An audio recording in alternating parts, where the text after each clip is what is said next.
So, yeah, hello everyone. So, thanks for taking time and joining us today. So it's a special session for us. So, we're here to talk about cybersecurity in the current digitization era, and the aim of this session itself is to sort of understand the critical aspects of cybersecurity and understand the overall approach to how you could address the risks as well as uh, with a special focus again on IIoT convergence and how it has a role to play in the manufacturing space itself. So I'm Nitin, and I'll be your host and moderator again for today. So before we get started, maybe I'll just get a quick sort of brief on our folks here. So we're excited to sort of announce our external partners, Netpoleon. So they're a leading provider of integrated security network solutions and anything associated with cybersecurity for this space, right? And I have with me Puneeth and Vishwak. So I think quickly over to Puneeth. So if you can give us a quick sort of brief about you and what you do, that'll be helpful. Yeah, thank you, Nitin. Thank you for introduction. So yeah, hi guys, I'm Puneeth. Basically, I'm working in Netpoleon Solutions from past 2 years as pre-sales engineer, which is basically we are value-added distributor for different IT and OT cyber solutions. And basically, I'm handling the OT solution right here now. So expertise in OT solution, and that's what a small intro about me. Thank you. Awesome. Yeah, I think over to you, Vishwak. Quick overview from your side also will be helpful. Thanks, Nathan and Puneet, for a quick introduction. Myself, Vishwak. I am working for Netpoleon Solutions, which is an value-added distributor in the space of cybersecurity and also OT security solutions. And just to let know about myself, my hobbies are binge watching, and also I follow a lot of Formula One race and sleep, eat. Yeah, these are my hobbies, and I take care of technical pre-sales for India. This is about myself. Nice, thanks. I think you can see how busy Vishwak is traveling across India with addressing different customers, right? So the background. So yeah, awesome. Thanks, guys, for coming on board. And I think without much ado, right, let's get started because so this session itself is just 30 minutes long. So we will not go into very deep topics and technical jargon, right? So we'll what we really want to understand from you guys is the approach and how you sort of go about doing things, right? And so I think a couple of logistics. So if the audience again has any questions, just leave it in the comment box, and we'll always come back to these points at the end of the session. So hopefully, the points I've sort of listed down today will cover some of the questions you might already have, but yeah, so if there's anything beyond the scope of what we're talking about already, please feel free to drop it in, and we'll come back to that. So I'll start with Puneeth, right? So the first point uh, being like, so personally, we do sort of read about a lot of these cybersecurity related points on LinkedIn, in fact, right? Because on how this is a critical piece in the entire industry 4.0 journey and how things have to be put in place and we also sort of read a lot about these ransomware attacks that happen a lot, right? So that is something that without even probably understanding manufacturing and a lot of these things, you still know what it means. And one of the things that really stands out is when I remember Renault Nissan a few years ago when they sort of had to sort of address one of the ransomware attacks and shut down their plants in 4 different countries, and again the financial losses were upwards of $1 billion and all of that, and the impact we've sort of seen to sort of understand how what the consequences can be, right? So at a very high level, Puneeth, I think most of us, considering we understand cybersecurity in some way or the other, right? Can you briefly sort of let us know what are some of these vulnerabilities from these attacks, specifically to the manufacturing organization and the space itself? Okay. So what example you gave regarding ransomware, it was a really good one. So before understanding the attacks happening in the OT sector, or we could talk about manufacturing, first we have to understand what are the vulnerabilities. because it's because of vulnerabilities the cyber attacks are happening, right? So what kind of vulnerabilities we are seeing in, it could be in OT sector or IT sector. So I could list few of the vulnerabilities. It could be remote code execution, right? Insecuring engineering protection could be there, or insecure firmware updates happening, or configuration manipulation, like such as changes in process variables and all. So these are some of vulnerabilities which are happening. Okay. Now, if I take one of the vulnerabilities, that is remote code execution, you guys might would have heard many times. It's because of that the cyber attacks or threats are happening. So if I list few of the cyber attacks, it could be you could have heard about Stuxnet, or you could have heard about what we say industrial Triton. So these are few of the cyber attacks which have happened. So if I take example of one of the attack, that is industrial. So it happened in around 2017, around like in one of the Ukraine power grid. So what they did, this particular cyber attack which happened in Ukraine power grid in 2017, it disrupted complete process of the power grid. It shut down completely.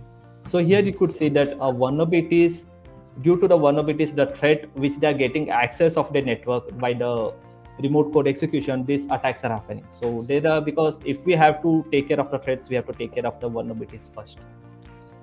Got it. Awesome. I think thanks, Puneeth. For I think that sets the context for our next point that I wanted to ask you. Right. So we understand how IT OT convergence plays like a critical role in the whole manufacturing setup, right? And and and usually when we say IT OT convergence, there's always a middle sort of thing, right? Like what we call as a firewall or a DMZ or any of these setups that segregate these networks. But considering, let's say, from a point of view of the cybersecurity things, if the firewall or the DMZ is already exist between the IT and OT side, what is the specific need to sort of stress a little more on the OT security specifically, right? Right, like what are some of these points that you guys often come across, and what you would have to address from an OT standpoint itself? Right.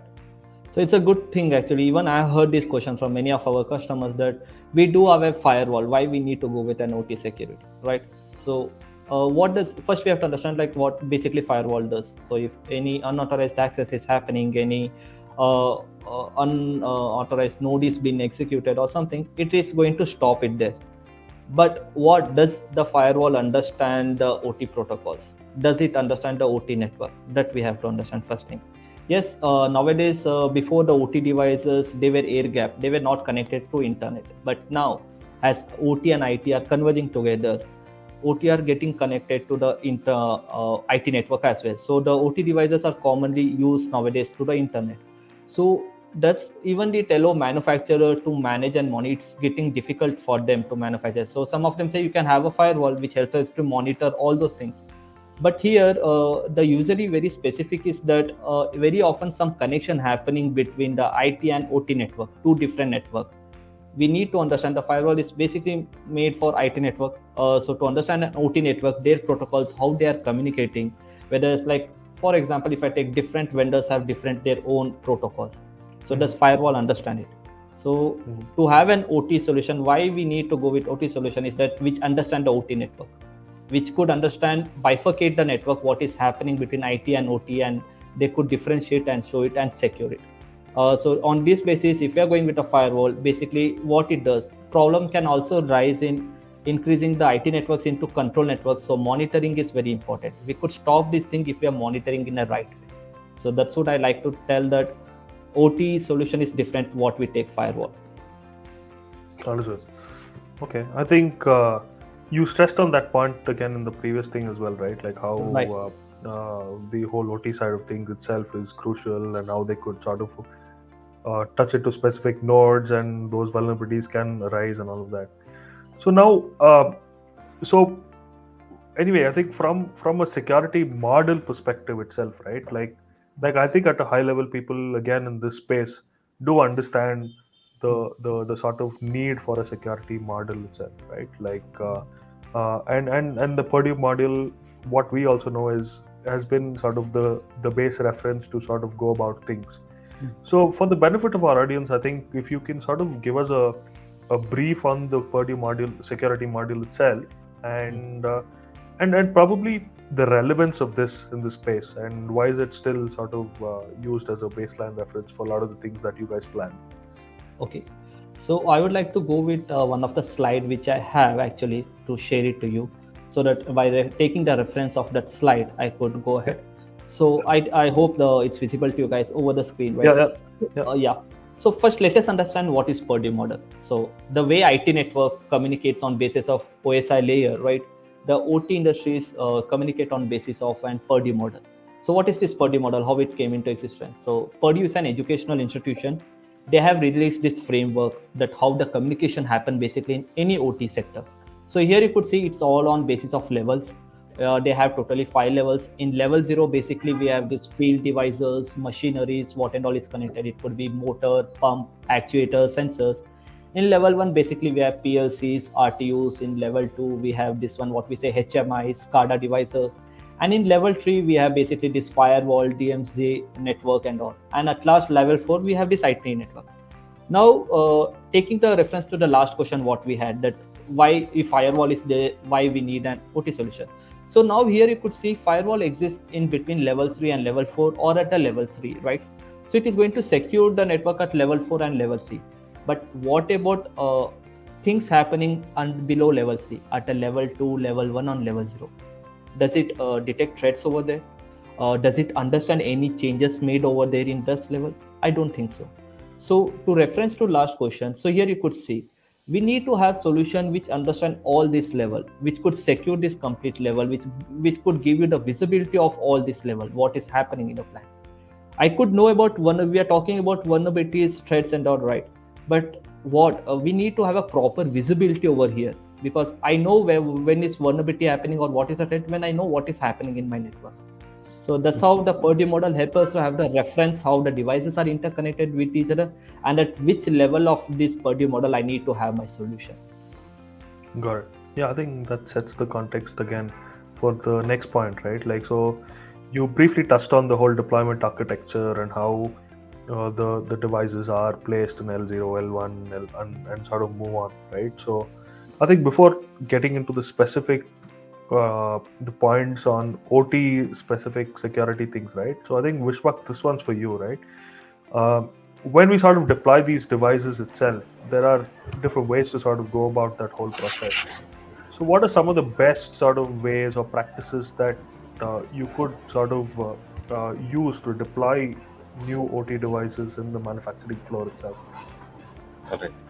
So if you look at the previous conversation of Puneeth, right, there's something called a reference model or Purdy model, right? Irrespective of the industry, whether you are in IT or OT, right, so follow certain framework, right? And the best way to deploy the devices, I would say, you have to consider security requirements of that, and you have to design it specifically with the appropriate specifications, and you have to create a detailed project plan and ensure your solution, whatever you're going to deploy, is hardened, and also ensure there's a security layer which comes across all the devices and which is covering all the touch points, and ensure you have the proper access control so that you are giving the right access for the right people at the right time, and the remote access, right? This we can probably speak towards the end, considering the rise of the pandemic and people working from anywhere. It's a boundaryless work environment, and also ensure you do the acceptance testing, right? So apart from this, there's one important parameter that has to be considered, which is you have to follow the security recommendations which is provided by the specific vendor as well, right? So I would suggest, in principle, these are all the parameters that you have to take care or keep in mind whenever you are deploying these devices. Got it. Yeah, thanks, Vishwak. I think so. Maybe my next point again is towards Puneeth, right? So you mentioned about the vulnerabilities itself, and now we know the typical sort of high level practices and how you sort of go about deploying OT devices itself. How do you sort of handle these vulnerabilities in terms of when in case they're discovered in the OT environment itself, and typically like in most cases, sometimes it might not be able. It might not be a situation where you can just patch it right away, right? So how do you sort of go about handling these kind of situations? Now, at least what I would like to start is with, like, now we have understood how's the OT network exists and how what are the reference model, how it is different from the IT.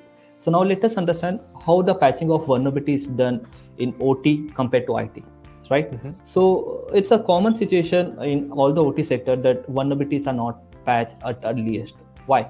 Because any changes happening in the network or any changes happening in a plant would lead to an stoppage of production. So even though you're going to any solution or anything, patching of the vulnerabilities, you need to lot of approvals from your management, from the customers management and all that. We are going to do the changes because as you know, it's everything automated in OT industries. All are like interlinked with each other. So if I have to stop anything, I find that there's a devices of vulnerability, I have to remove it from the network. So if I have to remove it network, that means the next process which is interlinked with each other, it's going to affect it. So this patching cycle in OT sector takes it's very long compared to than IT sector what I see. So vulnerability need to be assessed on the basis of exploit, likelihood of exploit, whether it's an on basis of severity. So if the risk is low, so we could accept the risk and we could see that whether the vulnerabilities are exploitable or not. So there are two kind of vulnerabilities. One of them are the vulnerabilities such as firmware updates are not happening or something, and second vulnerabilities are the exploitable due to the vulnerabilities which could the hacker or someone could get access to the network, which could exploit the plant, which could exploit the network. So not going on basis of severity, that is high, low or medium, we need to go check the vulnerabilities which are exploitable. So first we have to monitor those things which are the exploitable vulnerabilities by watching the network, by continuously monitoring. So even though in OT sector they are going to patch, first they are going to monitor what is happening in the plant. Okay, when I need to stop it, so continuously monitoring, we need a solution to monitor it. And then after, because you list all the, there could be different vulnerability scanners, they list all the vulnerabilities are there in the network, but what, which one I have to patch first, which shouldn't I patch, they don't have knowledge about it. So one thing, we have to monitor it on real time, then only we could decide what vulnerabilities has to be patched first, which are not exploitable. Got it. So I think you briefly touched on that vulnerability scanner point itself, right? Like in terms of the role it plays in sort of monitoring the networks first to understand what can be sort of patched, what cannot be patched, all of these, and these are very well used in the IT space itself, right? But in terms of these vulnerability scanners, in terms of how they can play a role in sort of OT, is that the one and go sort of way to go about things, or is there anything else that you guys typically go down using to sort of understand the problem in the first place? I think this one's for you, Vishwak. Yeah, yeah, you have nailed the right question, Nitin, right? So, as you see, right, vulnerability scanners are typically used in the IT environment, right? These are the jargons which are used in the customer environment. I have to do an analysis or probably have to scan my environment to find out the vulnerabilities, right? So, but as we are speaking about IT and OT convergence, right? So, there are a lot of protocols in IT network and there are a lot of OT protocols in OT network as well, right? But most of the protocols are not common with respect to IT and OT, right? Now, these vulnerability scanners are designed for the IT purpose. To scan the protocols which are in the IT. But when it comes to OT, right, probably these are the protocols which are specifically designed or specifically used in the OT segmentation, will not be able to cater the IT or the traditional vulnerability scanners, right? Ultimately, you can the best practice is not to use a typical IT vulnerability scanner for an OT network for two reasons. One is they deliberately malform the data to check if the vulnerability exists or not, right? Sometimes what will happen is this will make the device to crash, right? So which is a very dangerous thing in the OT network, right? And the second reason is basically these are the scanners which are not tuned to look for the software faults in the industrial control systems, right? So these are the 2 points which have to kept in mind when you are trying to scan your environment, basically the OT environment with your traditional vulnerability scanner. Yeah. Okay, awesome. So I think just probably sticking on the same point, right? Like in terms of how when and you also briefly touched upon that point, right? Like in terms of how the network segmentation itself has a role to play, right? Like OTs have their own protocols that they deploy, and how the IT side of things might not really understand that, and if they have to understand that, there is a different process to go about things, right? Like and if we go down, let's say the whole ISA Purdue pyramid itself, and you have the segmentation and all of these things, is there something that is there a takeaway for like network designers to sort of understand a little more on how that network segmentation itself can be a little more helpful in achieving the OT security aspects? Right. Nitin. So just to tell you, right, so this network segmentation is the buzzword which you'll be hearing around now and then, Hmm. right? So just to make all the people or all the audience who are in this particular call to understand, right, I'm pretty sure most of them are aware about the network segmentation, but just to give a real-time example, right? So think of a house with sophisticated locks on its front door or the main door, right? Yeah. But there are no locks or there are no any internal doors for your wardrobes or drawers or cupboards or safes or whatever it is, right? Hmm. Let's say, for example, if a criminal is trying to enter enter the house, right? He's trying Hmm. to enter the house somehow with great difficulty. Probably he's broke into the house just by collapsing or compromising the entrance lock, right? Hmm. Those people, whoever succeeds to get inside the house, since there are no locks, those thieves or those people will be having the access to the entire house irrespective of the segmentation plan, right?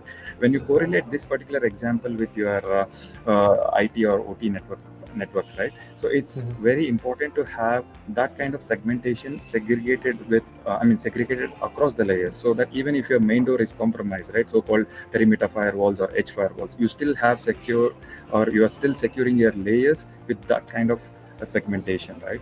So just to give a real-time example, people who has not followed this network segmentation in the past, there were, cyber criminals have, what do you say, took advantage of this network segmentation, not having the network segmentation in place, and there were attacks like NotPetya and WannaCry have shown how damaging these attacks are, especially targeted for the OT side of it, right? Hmm. So, and these also demonstrate the vulnerability of the unsegmented networks, right? So, attacks on OT network, as everyone are aware, right, hurt more than just reputation and finance, because they cause real physical damage to the entire machinery out there, right? Correct. So, if you are going ahead with network segmentation, all these challenges, whatever we spoke about, right, it will be avoiding these repercussions. Yeah. Got it. Okay, awesome. I think, yeah, I think thanks, guys.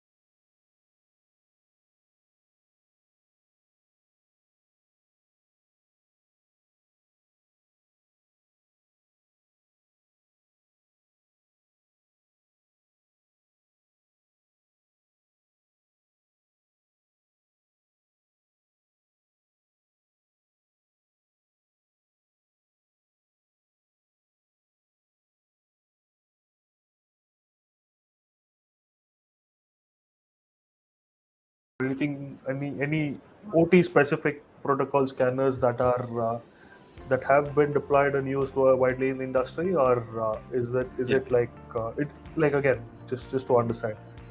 Right. So, as I mentioned earlier, right? So, the traditional IT vulnerability scanner really doesn't cater the need in the OT sector, especially, right? So, like how Mm-hmm. Puneeth has demonstrated the offerings, or what do you say, the visibility and the detection piece of it, which Nozomi speaks, right? So, we have solutions on something called Nozomi, which will enhance your security posture at the OT layer by giving the comprehensive visibility, right? So, in fact, a couple of years back itself, I have come across one of a client where they were using the traditional VS scanners, but it was not of much use. That's where we tried to showcase the capability and also the strengths of Nozomi, right? Where he could see the comprehensive visibility across his OT network. Yeah. Got it. Okay, awesome. So I think, yeah, one question to you, Puneeth, as well, right? So, Yeah. in terms of what is your sort of recommendation in terms of to sort of avoid any specific OT cybersecurity attacks? Some of the key measures that you sort of typically sort of suggest to customers, if you can sort of even give us a brief on that, that will be helpful. Yeah, sure. So I would take the reference of the last slide what we had now. Okay. Okay. So taking the reference of the slide. So basically, now in this particular, I think is a good session to make understand what is happening in the OT network. First, we saw that what is the OT, what all of vulnerabilities are affecting the OT network, and how and like by installing firewall doesn't help us to secure our OT network. So what we need now, how to secure them with the threats or what is happening. So to know any vulnerabilities are happening, to any threats are happening, or any changes are happening, first thing is that we need a visibility over here that what is happening in our network, right? So does firewall provide you that what is happening in your network? No, it doesn't. So we need to have an OT solution because OT it doesn't. They are completely different compared to IT network. They have different vendors, different devices from different vendors. For example, there could be Honeywell devices, controllers, there could be Schneider PLCs. So all those vendors have their own protocols, right? So to Yeah. know anything, I need to have understanding of those protocols, which Nozomi provides, which it provides detailed visibility of all the devices connected in the network, whether it's an OT device, IoT device, IT device, whether it's an IT protocol, OT protocol, doesn't matter. Every visibility the Nozomi provides. So now I have the visibility, what is happening in my network. What about the vulnerabilities? Yes, the Nozomi also detect the vulnerabilities and it does the vulnerability assessment as well.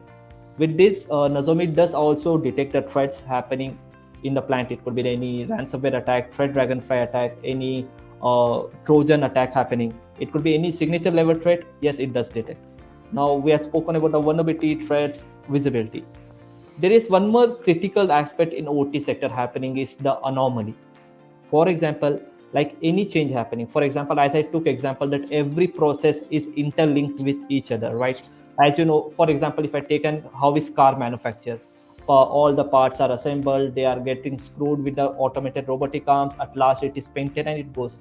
But if anywhere like somewhere in some robotic arm the value what we store, that is known as process variables, every the level 0 devices what I spoke about machinery, they understand analog language. Every device has a value, like pump has a value of 3000 rpm, for example. There would be some temperature device which depends on the Celsius, Fahrenheit, different values are there. There are some vacuum devices. So if anyone changes this value, what will happen? There could be effect in the production, it could cost in the human health as well, because you guys might would have heard that due to there was change in the robotic arm, and human due to human error that he lost his hand or something, because those are automated, they won't understand the criticality, they just understand the value stored to them. So if any change is happening to those values or those process variables, who is going to detect it? So we need to have an OT solution. We need to understand just by installing firewall or IT vulnerability scanner doesn't help. We need to have a dedicated OT solution now. So that's why the Nozomi comes into picture, where it provides you the visibility, vulnerability assessment, threat detection, and anomaly detection. What basically we do, which help us to see, detect, and unify what is happening in our network. Sure. So maybe one final question, guys. I think I'll let either of you take this, right? Like, so let's say one of the things that I think Netpoleon, you guys mentioned at the start, right, in terms of how you provide value-added services and distribution of like products from Nozomi or and similar kind of vendors, right? Uh, when you say value-added services, can you stress a little more light on that so that we more like from our side as well as from audience perspective, they can understand a little more on what role you guys play? Right. So let me take this question, Nitin. Yeah. When we say value-added services, right, it is just not where we sell the product to the customer, wash away the hands, right? We we Mhm. we mean the true value-add services, right from the POC. right? The findings of the POC will be showcased as a final report to the customer. These are the findings once we have used a solution in your network to gather the information, or after the POC, this is what the information we get. So we do a full-fledged POC, right? Once the customer is happy with it, once the customer procures a solution, we also do the end-to-end implementation of the solution, right, seamlessly, right? And the third and most important point as well is we also take care of the support cases where the customer is already comfortable with the engineer who is deployed the solution, because he knows the entire network piece of it, right? So that's where we also do something called as preventive maintenance assessment, where the customer, where we offer a health check of the solution deployed, and also tell what is the utilization of the solution whatever is being deployed. And third one, we also take care of the support cases of the solution whatever we have deployed to the customer, right? Yeah. Awesome. Yeah, I think thanks for that, Vishwak. So again, so we're at the 3 p.m. mark. So yeah, so we'll sort of if any questions do come in, we'll sort of send them over to you, and we'll get that addressed from anyone, right? So yeah, I think we've had an insightful session. At least I have. So I learned a lot about cybersecurity and how you guys go about things, right? And we've had a healthy amount of audience as well who were sort of listening in live. So I'd sort of like to say thanks for everyone to taking time from your schedule to listen to us. And again, thanks specifically to Puneeth and Vishwak from Netpoleon, right? So we really appreciate this. And any sort of final words before we say goodbye? Yeah, Puneeth, over to you. Yeah. So thank you, Utthunga, for organizing this session, and for our audience who have joined and who have. I hope that it was insightful for you guys to understand how OT solution is very critical and how we have to work on OT solution.